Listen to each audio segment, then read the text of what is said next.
Bonjour à tous, je suis Payobam et je vous souhaite la bienvenue dans ma Gear Room.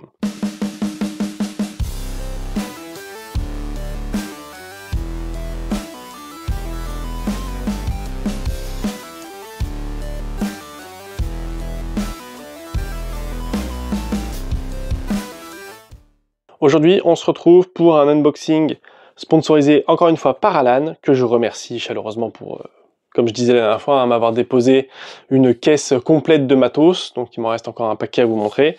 Mais là, on va parler un peu de matos. Je trouvais ça intéressant d'avoir un peu de tout, on va dire. Donc, on va parler d'une poche, on va dire, une JP Pouch, quoi, une modèle pour mettre du merdier grand modèle de chez Lunar Concept, des petites wings, voilà, de chez Lunar aussi, en Tigris, qu'on va regarder rapidement, et une ceinture de chez, alors c'est Direct Action, je crois.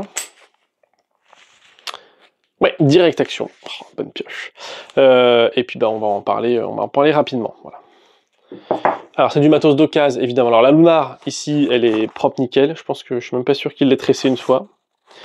Ça c'est le matos qui a servi et ça aussi, donc c'est pour ça qu'on va en parler. Donc on va commencer par les petits wings. Alors ici on a des wings de chez Lunar Tactical, donc en Tigris, donc en thermoplastique. Alors ça c'est plutôt intéressant. Je sais pas si j'ai tourné une vidéo, mais je sais pas si vous l'aurez déjà vu ou pas. Non. Sur les coms et sur le merdier de pouvoir caler une radio. J'ai testé ici un perso, mais je trouve que c'est pas pratique, ça interfère avec mon matériel. Par contre, ça, pour mettre un couteau, là, ça pourrait être intéressant. Voilà. Pour pouvoir y fixer un couteau, vous avez ça aussi si jamais vous voulez le mettre sur un chest rig.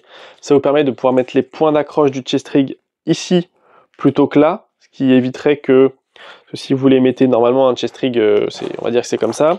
Si vous le mettez là avec le wings ici, bah du coup la sangle elle va passer là et ça risque soit d'abîmer, soit de vous gêner pour attraper ce qu'il y a ici. Donc c'est pour ça qu'il y a ces petites boucles ici, petites oreilles, qui permettent de mettre les fixations ici et de ne pas interférer avec le matériel qu'il y a ici. Voilà. Donc c'est super léger, c'est rigide, ça veut dire que si vous mettez du poids dessus, bah, ça n'a pas tendance à se faire la malle ou à se casser la gueule. Vous avez les points de fixation qui sont ici riftés, donc c'est plutôt chouette. Et par contre, on voit que ça a vécu parce que ça commence à être abîmé et on dirait que la couche de thermoplastique est en train de laisser place. En fait, on dirait un peu comme si la résine qui va avec le thermoplastique est en train de s'enlever et du coup, on commence à avoir les fibres du thermoplastique qui se révèlent. Voilà, c'est pour ça qu'on voit des petits bouts de blanc là. Mais je trouve ça intéressant. Je connaissais pas Lunar Tactical. C'est Alan qui m'en a parlé et ils font des produits qui sont, ma foi, assez sympas. J'ai un harnais de chest aussi qui m'a laissé, mais je pense pas vous en faire la présentation parce que il n'y a pas le chest qui va avec, je trouve pas ça tout à fait...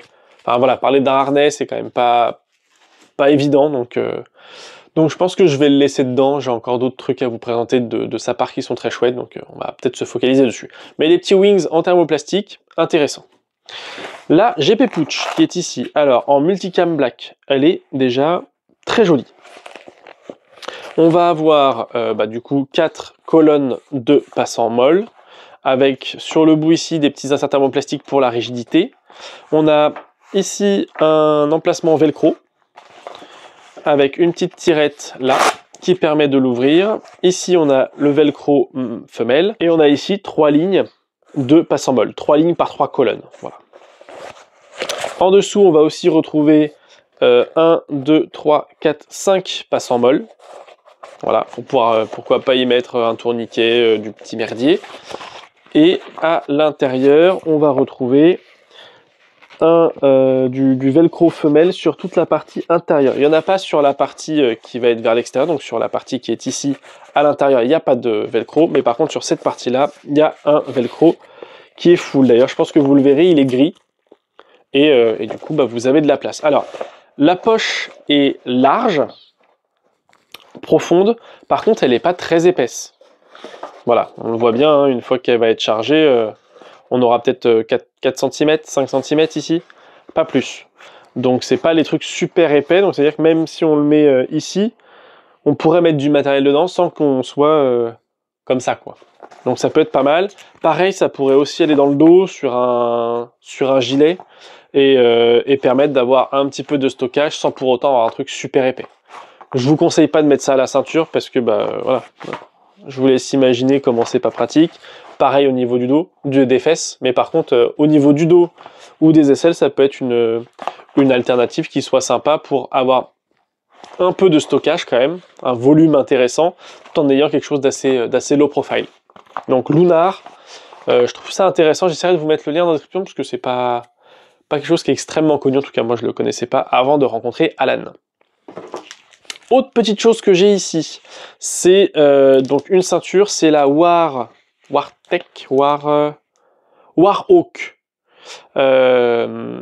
de chez Direct Action. Donc on va avoir une boucle Austri-Alpine avec un D-ring. Ici, le petit velcro pour maintenir la partie, le D du D-ring. Enfin voilà. Hop, la sous-ceinture. Sous-ceinture velcro mâle avec une boucle plastique.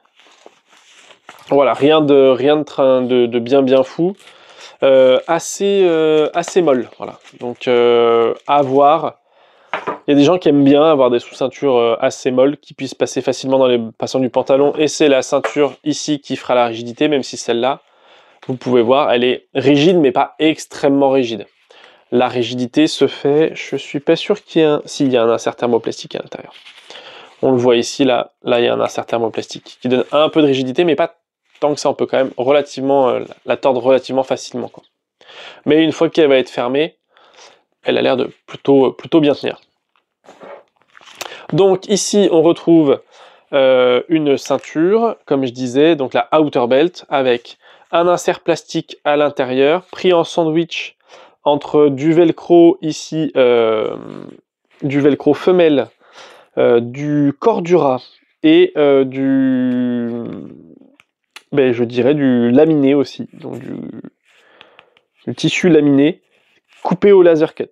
Ça vous fait des demi-passants molles, ici, ici et ici. Donc vous pouvez les tresser là, au milieu aussi, et par là. Chose à noter, si je ne m'abuse, ouais, c'est que non.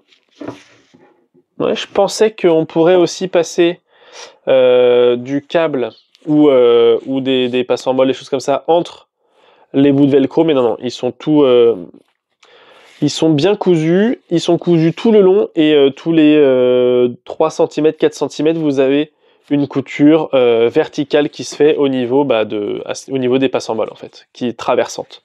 Donc ça doit aussi traverser le thermoplastique pour éviter que ça bouge et que ça garde bien la rigidité. Alors normalement, la ceinture va jusque là, mais Alan étant un petit gabarit, il a décidé de découdre cette partie-là, ce qui me permet de vous montrer ici la partie en laminé laser cut, et de découdre le velcro femelle ici, donc de découper le thermoplastique ici pour pouvoir ramener la boucle le plus près possible d'ici. Voilà.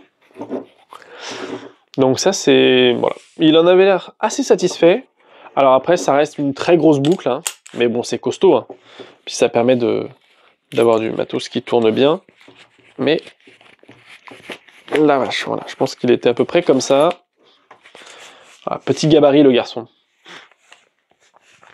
Mais ça a le mérite d'être faisable. Donc si jamais vous voyez que votre ceinture elle est un poil trop grande, n'hésitez pas, vous aurez peut-être du mal à la revendre après, mais à découper ici. Je pense qu'il aurait même pu couper propre là, mettre un petit coup de briquet pour faire fondre la partie tissu ici, qui normalement fond, hein, ça se voit, ouais ça fond, c'est une matière plastique, et enfin dérivé plastique, donc ça, il aurait pu couper ici, couper net, tac, mettre un petit coup de chalumeau ou de fer à souder, plutôt du fer à souder d'ailleurs, pour faire propre, et puis voilà, comme ça il avait un truc qui était nickel. Alors moi je trouve ça chouette, perso les boucles Cobra avec des rings, ça très stylé mais assez gros, assez lourd, et aujourd'hui j'en ai plus d'ailleurs. Non, j'en ai plus. Donc voilà. Mais ça a le mérite d'être là. Elle a l'air tout à fait honnête au niveau qualité.